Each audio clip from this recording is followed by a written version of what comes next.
Let's face it, the terms used to describe different types of factory-built homes can be downright confusing.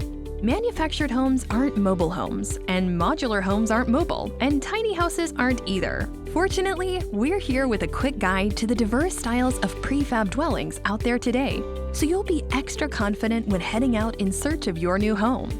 First, manufactured home refers to any factory-built house made after 1976 that is constructed entirely in a home-building facility, then moved to a permanent location. Why after 1976, you may ask? That's the year the federal HUD code went into effect, and along with it, stringent national rules for the safety and durability of these homes. Any manufactured home built before 1976 is called a mobile home, and while some people still think mobile home is a catch-all term, it shouldn't be used for any newer model.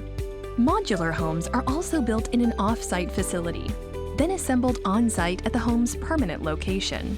This also means that modular homes are not required to follow the federal HUD code, but still must comply with local, state, and regional laws, much like a site-built home. And where do tiny homes fit in? It might come as a surprise, but if a tiny home has wheels, it's only required to meet the same safety standards as a recreational vehicle, or RV. An RV is a trailer or motorhome with basic amenities meant for on-the-road, leisurely travel, and isn't in the same family as a manufactured home. What's more, if a tiny home is built on a slab, it is often categorized as an accessory dwelling unit, not a site-built home, which leads to plenty of headaches around building codes and zoning regulations. Knowledge is power, and the more home buyers know about the different types of prefab housing, the more we can all work together to dispel myths and understandings about the affordable, forward-thinking, factory-built housing of the future.